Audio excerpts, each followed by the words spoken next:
Recently, Cornell University was named the #1 college in all of New York State by US News, an honor previously held by Columbia University, yet that disappeared when scandal hit.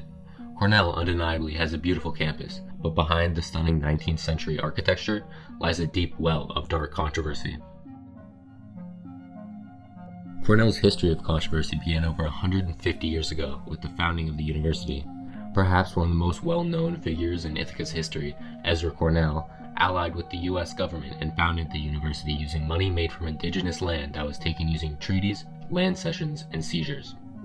Much of this land was seized for the sole purpose of giving to Cornell to make profit that would fund the establishment of the university. Cornell received 978,000 acres of land from this seizure, and profited what would be hundreds of millions in today's dollars to create Cornell University, meaning Cornell as we know it was founded off profiteering from unjustly seized land. In response to an article about this issue, a spokesperson for Cornell said they have, quote, no information to share at this time, end quote, regarding any recognition of the origin of the endowment. Cornell still seems to live in denial of their shady origins, yet they continue to profit off of them today. The land that Cornell sits on today that was bought with unscrupulous money is worth approximately $2.6 billion. With that huge value estimate, they should pay about $35 million in property taxes, or more, to the city of Ithaca, the city that Cornell's property resides in. Instead, they pay merely 3.5% of that. They have a years-old agreement with the city to pay a low fee instead of actual property taxes, but officials within the city government are looking to change that. Ithaca's former mayor and Cornell alumni Savante Myrick worked to try to create a new deal with Cornell, citing that the university paid a much lower sum to its residing city compared to its other Ivy League counterparts. It is also notable that by not paying a reasonable share in property tax, the residents of the city of Ithaca are forced to make up for it, with them paying much elevated property taxes. Through those higher taxes imposed on the citizens of Ithaca, Cornell is indirectly contributing to Ithaca's affordable housing crisis. Cornell's land isn't the only place where controversy arises, of course. Lawsuits flood the local news regarding Cornell's most recent Title IX violation, financial aid tampering, bribery scandal, discriminatory policy, or student debt.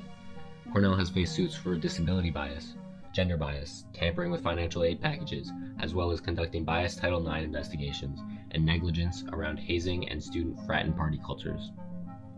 All of the botched Title IX investigations, student and professor complaints, and poor handling of sexual assault cases bring a true aura of anxiety to the environment and often lead to issues in other areas such as mental health.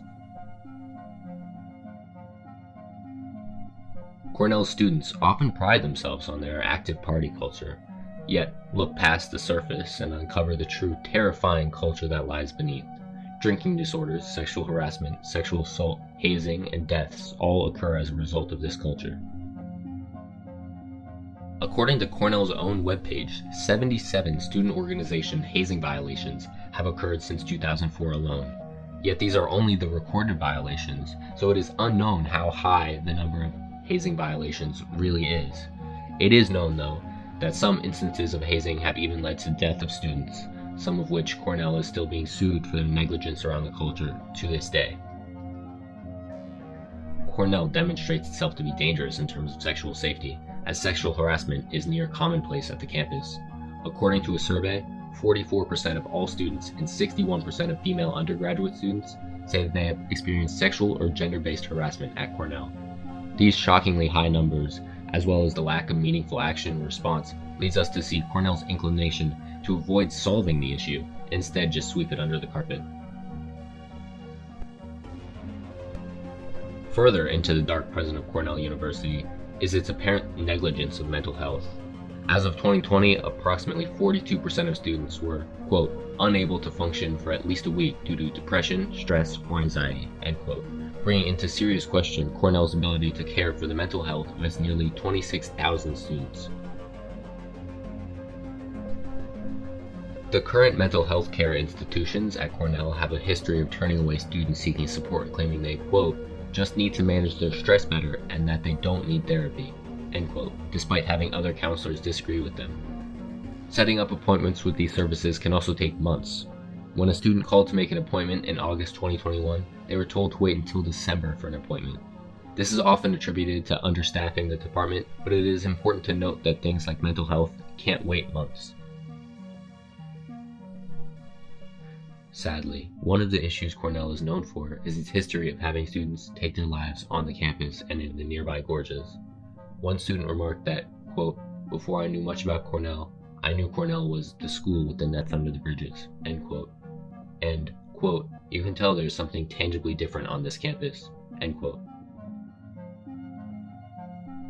Cornell University is treated as one of Ithaca's gems, yet it is a dangerous, deceitful organization founded on corrupt morals, so it is nothing more than a glorified rhinestone.